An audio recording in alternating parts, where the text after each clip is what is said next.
السلام علیکم ورحمۃ اللہ وبرکاتہ۔ بسم اللہ الرحمن الرحیم، نحمدہ ونصلی ونسلم علی رسولہ الکریم، اما بعد، اعوذ باللہ من الشیطان الرجیم، بسم اللہ الرحمن الرحیم، یا ایہا الذین آمنوا اصبروا وصابروا ورابطوا واتقوا اللہ لعلکم تفلحون۔ محترم ناظرین و حاضرین سامعین، اس اہم پروگرام میں خلاصہ قرآن میں آپ تمام کا استقبال ہے۔ آج پارہ نمبر 4 کا خلاصہ آپ کے سامنے پیش کیا جا رہا ہے۔ پہلی بات جو اللہ نے اس پارے کی ابتدا میں بیان کی وہ یہ کہ جنت قربانی مانگتی ہے۔ ہم یہ سمجھتے ہیں گھر بیٹھے بٹھائے جنت مل جائے گی، نہیں، اللہ نے کہا لن تنالوا البر حتی تنفقوا مما تحبون، کہ آپ کی جو سب سے محبوب چیز ہے جب تک آپ وہ اللہ کے راستے میں خرچ نہیں کریں گے تب تک آپ کو جنت، کامیابی، نیکی، خیر نہیں ملنے والا۔ اور سب سے محبوب چیز آپ کے پاس کیا ہے؟ وقت ہے، مال ہے، آپ کا اپنا جو کچھ بھی ہے وہ آپ کو انمول ہے، محبوب ہے، پسند ہے۔ تو آپ اپنا وقت بھی اللہ کو دیں، آپ اپنا مال بھی اللہ کے راستے میں لگائیں، تب بدلے میں آپ کو جنت ملے گی۔ جنت فری میں نہیں ملے گی، جنت قربانی آپ سے چاہتی ہے۔ اس لیے جنت حاصل کرنے کے لیے آپ جان و مال کی قربانی پیش کریں، وقت کی قربانی اللہ کے راستے میں پیش کریں۔ دیکھیں کتنے افسوس کی بات ہے کہ لوگ رمضان میں بھی بہت سارے لوگ روزہ نہیں رکھتے، قرآن کی تلاوت نہیں کرتے۔ بہت سارے لوگ آپ دیکھیں کہ تراویح کی نماز سے غائب رہتے ہیں، وہ پابندی کے ساتھ ادا نہیں کرتے۔ دیکھ کتنی کوتاہیاں ہمارے یہاں، اور پھر بھی ہم یہ سمجھتے ہیں کہ جنت ہمیں مل جائے۔ اللہ کے نزدیک اصول چلتا ہے، وہ عمل دیکھتا ہے آپ کا عمل کیسا ہے، پھر اسی حساب سے اللہ کے ہاں فیصلہ ہوتا ہے۔ خانہ کعبہ کا مقام اللہ نے بیان کیا، ان اول بیت وضع للناس للذی ببکۃ مبارکا وہدی للعالمین، کہ دنیا کا سب سے پہلا گھر جو لوگوں کے لیے بنایا گیا وہ خانہ کعبہ تھا، اور وہ مبارک ہے، پوری دنیا والوں کے لیے ہدایت کا مرکز ہے، سینٹر ہے۔ فیہ آیات بینات مقام ابراہیم، بہت ساری نشانیاں ہیں اس کے اندر۔ مقام ابراہیم ہے، خود خانہ کعبہ ہے، اسی طریقے سے آپ دیکھیں صفا اور مروہ ہے، بہت ساری چیزیں اللہ رب العالمین نے وہاں رکھی ہیں، اور کہا وَمَن دَخَلَهُ كَانَ آمِنًا، جو وہاں پر داخل ہو جائے وہ مامون، وہ امن و امان میں، پیس میں رہے گا وہ۔ اور دنیا کا سب سے بڑا فتنہ دجال وہاں داخل نہیں ہوگا، اور اس سے وہ بندہ جو وہاں پر ہے وہ محفوظ رہے گا۔ اور وَلِلَّهِ عَلَى النَّاسِ حِجُّ الْبَيْتِ مَنِ اسْتَطَاعَ إِلَيْهِ سَبِيلًا، اور خانہ کعبہ کو یہ مقام حاصل ہے کہ حج کرنے کے لیے، عمرہ کرنے کے لیے آپ وہیں جائیں گے، کہیں اور حج نہیں ہو سکتا، کہیں اور عمرہ نہیں ہو سکتا۔ اتحاد و اتفاق کی اہمیت اللہ نے بیان کی، اور اس سے پہلے ایک بات کہی، یا ایھا الذین آمنوا اتقوا اللہ حق تقاتہ ولا تموتن الا وانتم مسلمون، اے ایمان والو اللہ سے ڈرو جیسا کہ اس سے ڈرنے کا حق ہے، یعنی مکمل اللہ رب العالمین سے کا تقوی اختیار کرو، اور یاد رکھو، کوشش کرو ولا تموتن الا وانتم مسلمون، کہ جب تمہاری موت ہو، تمہارا انتقال ہو تو تم مسلمان رہو۔ واعتصموا بحبل اللہ جميعا ولا تفرقوا، اور اللہ کی رسی کو مضبوطی سے تھام لو، آپس میں تفرقہ مت کرو، اختلاف مت کرو، انتشار میں مت بڑھو۔ خیر امت کی صفات، کنتم خیر امت اخرجت للناس تأمرون بالمعروف، آیت نمبر 110 میں اللہ نے بیان کیا، فرمایا تم سب سے بہترین امت ہو، اے مسلمان ہو، چاہے تم مرد ہو یا عورت ہو، تم سب سے بہترین ہو۔ کیوں؟ اخرجت للناس، اس لیے کہ تمہارا سب سے پہلا کام یہ ہے کہ تمہیں لوگوں کے لیے نکالا گیا۔ لیکن آج ہم لوگوں سے ہی دور ہو گئے، ہم مسلمان اپنی زندگی میں، اپنے خول میں، اپنے گھر میں زندگی گزار رہے ہیں، ہمیں دوسروں سے مطلب نہیں ہے۔ ہمیں دوسروں کے لیے نکالا گیا تھا کہ ہم بھلائی کا حکم دیں، برائی سے روکیں، اور اللہ پر ایمان رکھنے کے ساتھ ساتھ دوسروں کی زندگی کو سنوارنے کا کام کریں۔ اللہ رب العالمین نے اس کے بعد آیت نمبر 121 سے 127 میں غزوہ احد کے حالات کا تذکرہ کیا ہے کہ غزوہ احد کن حالات میں پیش آیا، مسلمانوں کو کیا تکلیف ہوئی، اللہ نے کس طریقے سے مسلمانوں سے مدد کا وعدہ کیا، اور اس پس منظر میں اللہ رب العالمین نے مسلمانوں کو کس قدر تسلی دی، یہ آپ آیت نمبر 121 سے آیت نمبر 127 میں دیکھ اور پڑھ سکتے ہیں۔ پھر اللہ رب العالمین نے کہا یا ایھا الذین آمنوا لا تاکلوا الربا اضعافا مضاعفا، آیت نمبر 130 میں، 131 اور 132 میں اللہ نے کہا اے ایمان والو، سود کھانے سے بچو، سود کا استعمال مت کرو، اور اللہ اور اس کے رسول کی اطاعت کرو تاکہ تم پر رحم کیا جائے۔ وَسَارِعُوا إِلَى مَغْفِرَةٍ مِّن رَّبِّكُمْ، اور اپنے رب کی مغفرت، اس کی جنت حاصل کرنے کے لیے دوڑو۔ کون سی جنت؟ عرضها السماوات والارض، جس کی چوڑائی زمین و آسمان کی چوڑائی کے برابر ہے۔ وعدت للمتقین، جو متقیوں کے لیے تیار کر دی گئی ہے۔ پتہ یہ چلا کہ جنت کا وجود ہے، اور پہلے پارے کے اندر اللہ نے جہنم کے تعلق سے کہا تھا اعدت للکافرین، جہنم تیار کر دی گئی ہے۔ پتہ یہ چلا کہ جہنم کا وجود بھی ہے۔ پھر اللہ نے ان متقیوں کی صفات ذکر کیا کہ یہ متقی لوگ ہیں کون؟ جو ہر حال میں خرچ کرتے ہیں، 100 روپیہ ہے تب بھی، 1 لاکھ ہے تب بھی اللہ کے راستے میں خرچ کرتے ہیں، غصے پر کنٹرول کرتے ہیں، لوگوں کو معاف کرتے ہیں، لوگوں کے ساتھ احسان کرتے ہیں، اور جب وہ کوئی برا کام کر لیتے یا ان سے کوئی غلطی ہو جاتی، والذین اذا فعلوا فاحشۃ او ظلموا انفسهم، یا اپنے اوپر ظلم کر لیتے ہیں، ذکروا اللہ فاستغفروا لذنوبہم، تو اللہ کو یاد کر کے اس سے اپنے گناہوں پر استغفار کرتے ہیں۔ ومن یغفر الذنوب الا اللہ، کون ہے جو اللہ کے سوا آپ کے گناہوں کو معاف کرے؟ اس لیے آپ گنہگار ہیں، میں گنہگار ہوں، ہمیں چاہیے کہ ہم اللہ سے اپنے گناہوں پر استغفار کریں۔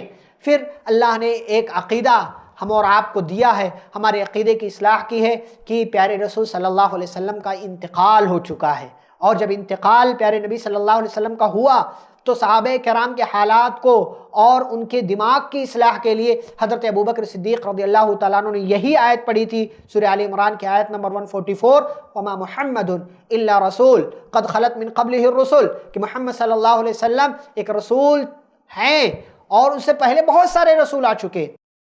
تو جس طریقے سے وہ تمام انبیاء آئے اور چلے گئے، ان کا انتقال ہو گیا، ایسے ہی یہ بھی نبی آئے تھے، رسول آئے تھے، آئے اور چلے گئے، اللہ نے اپنے پاس بلا لیا۔ پھر اس کے بعد کہا تھا من کان منکم یعبد محمدا فإن محمدا قد مات، تم میں سے جو محمد صلی اللہ علیہ وسلم کی عبادت کرتا تھا وہ سن لے کہ محمد صلی اللہ علیہ وسلم کا انتقال ہو چکا ہے۔ ومن کان منکم یعبد اللہ، اور جو تم میں سے اللہ کی عبادت کرتا تھا وہ سنے کہ اللہ زندہ ہے، اسے کبھی بھی موت نہیں آئے گی۔ تو ہمیں اپنا عقیدہ ٹھیک کرنا چاہیے۔ نرمی اور عمدہ اخلاق کی اہمیت کے تذکرے کے ساتھ 4 مزید اچھے کاموں کا اللہ نے تذکرہ کیا آیت نمبر 159 میں، فَبِمَا رَحْمَةٍ مِّنَ اللَّهِ لِنْتَ لَهُمْ۔ پیارے نبی صلی اللہ علیہ وسلم سے اللہ نے کہا کہ آپ اللہ کی رحمت سے ان کے لیے نرم ہیں، اور اسی نرمی کی وجہ سے یہ لوگ آپ کے قریب آتے ہیں۔ وَلَوْ كُنْتَ فَظًّا غَلِيظَ الْقَلْبِ لَانفَضُّوا مِنْ حَوْلِكَ، اگر آپ کے مزاج میں سختی ہوتی، آپ سخت دل والے ہوتے تو کوئی آپ کے قریب نہیں آتا، سارے لوگ آپ سے دور بھاگ جاتے۔ تو نرمی اختیار کریں، محبت سے لوگوں سے پیش آئیں۔ پھر اس کے بعد کہا اگر پھر بھی لوگ آپ کے تعلق سے غلطی کریں فاعف عنہم، تو ان کو معاف کر دیں۔ واستغفر لہم، ان کو صرف معاف نہیں کریں بلکہ ان کے گناہ کی معافی کے لیے اللہ سے دعا بھی کریں۔ وشاورہم فی الامر، اور ان لوگوں سے اپنے معاملات میں مشورہ کرتے رہیں، مسلمانوں کے معاملات میں، سماجی کاموں میں۔ فَإِذَا عَزَمْتَ فَتَوَكَّلْ عَلَى اللَّهِ، اور جب کسی کام کے کرنے کا پختہ ارادہ کریں تو اللہ پر توکل کریں، اس لیے کہ اللہ توکل کرنے والوں کو پسند کرتا ہے۔ پھر اللہ نے کہا شہداء کو مردہ مت سمجھو، وَلَا تَحْسَبَنَّ الَّذِينَ قُتِلُوا فِي سَبِيلِ اللَّهِ أَمْوَاتًا، آیت نمبر 169 سے 171 تک شہداء کا اللہ نے تذکرہ کیا ہے۔ بل احیاء عند ربهم يرزقون، یہ شہداء جو ہوتے ہیں یہ اللہ کے نزدیک زندہ ہے، روزی مل رہی ہے، لیکن کیسے زندہ ہے وہ ہمیں نہیں معلوم۔ اللہ نے جتنا کہا ہے اتنا ہمیں تسلیم کرنا چاہیے۔ بخیلی اور کنجوسی کا نقصان کیا ہوتا ہے؟ بہت سارے لوگ یہ سمجھتے ہیں کہ ہم اللہ کے راستے میں خرچ نہیں کریں گے تو ہمارا مال بچ جائے گا، ہم فلاں جگہ نہیں دیں گے تو ہمارا مال بچ رہا۔ کنجوسی کرتے ہیں لوگ۔ اللہ نے کہا وَلَا يَحْسَبَنَّ الَّذِينَ يَبْخَلُونَ بِمَا آتَاهُمُ اللَّهُ مِنْ فَضْلِهِ وَخَيْرًا لَهُمْ، کہ جو لوگ بخیلی کرتے ہیں نا، جو اللہ نے دیا اس میں سے خرچ نہیں کرتے، وہ یہ نہ سمجھے کہ ان کے لیے بہتر ہے، بل هُوَ شَرٌّ لَهُمْ، بلکہ ان کے لیے برا ہے۔ کیسے برا ہے؟ سَيُطَوَّقُونَ مَا بَخِلُوا بِهِ يَوْمَ الْقِيَامَةِ، دنیا میں کبھی کبھی اس پر آفت آ جاتی ہے، مال چلا جاتا ہے، کوئی فائدہ نہیں ہوتا اس کا، اور آخرت میں ان کے مال کا طوق بنا کر ان کے گلے میں ڈال دیا جائے گا ان کی بخیلی کی وجہ سے۔ وَلِلَّهِ مِيرَاثُ السَّمَاوَاتِ وَالْأَرْضِ، آپ کیا سمجھتے ہیں یہ مال آپ کا ہے؟ یہ آپ کا نہیں ہے، اللہ ہی کے لیے آسمان و زمین کی میراث ہے، سارے مال کا مالک وہی ہے، دینے والا بھی وہی، اور جب چاہے لینے والا بھی وہی ہے۔ آپ کے مال سے خود آپ کو محروم کر سکتا ہے، اس لیے مال کو اللہ کے راستے میں خرچ کرتے رہیں، بخیلی اور کنجوسی سے کام نہ لے، نہ ہی فضول خرچی سے کام لے۔ موت کے بعد حقیقی کامیابی کیا ہے؟ اللہ نے آیت نمبر 185 میں ذکر کیا کل نفس ذائقۃ الموت، ہر نفس کو موت کا مزہ چکھنا ہے، لیکن موت کے بعد کامیابی کیا ہے؟ وَإِنَّمَا تُوَفَّوْنَ أُجُورَكُمْ يَوْمَ الْقِيَامَةِ، قیامت کے دن تم سب کو تمہارے عمل کا پورا پورا بدلہ دے دیا جائے گا. فَمَنْ زُحْزِحَ عَنِ النَّارِ وَأُدْخِلَ الْجَنَّةِ، تو جو جہنم سے بچا لیا گیا، جنت میں داخل کر دیا گیا، فقط فاز، وہ کامیاب ہے. وَمَا الْحَيَاةُ الدُّنْيَا إِلَّا مَتَاعُ الْغُرُورِ، یہ دنیا کی زندگی تو صرف دھوکہ ہے یا آپ کو دھوکہ دینے والی ہے، اس لیے اس دنیا کے چکر میں مت پڑیں. پھر اللہ نے کہا لَتُبْلَؤُنَّ فِي أَمْوَالِكُمْ وَأَنفُسِكُمْ وَلَتَسْمَعُنَّ مِنَ الَّذِينَ أُوتُوا الْكِتَابَ مِنْ قَبْلِكُمْ وَمِنَ الَّذِينَ أَشْرَكُوا أَذًى كَثِيرًا. کہا ایمان والو تمہیں آزمایا جائے گا، کافروں سے، یہودیوں سے، عیسائیوں سے بہت ساری بری بری باتیں تمہیں سننی پڑیں گی. وَإِن تَصْبِرُوا وَتَتَّقُوا، اگر تم نے صبر کیا، اللہ کا تقوی اختیار کیا تو بہت بڑی کامیابی ہے، اور اس کے ذریعے اللہ تمہیں بہت ساری اچھائیاں عطا کرے گا. اولو الالباب کی تعریف، ان کی دعائیں اللہ نے ذکر کی ہیں. آیت نمبر 190 سے 194 تک آپ دیکھ سکتے ہیں. پھر اللہ نے اس سورہ کے اخیر میں کامیابی کے کچھ اور اصول بیان کیے. کامیابی کے 5 اصول اللہ نے بیان کیے. یا ایھا الذین آمنوا، ایمان لانا. اصبروا، ایمان لانے کے ساتھ ساتھ مشکلات پر صبر کرنا.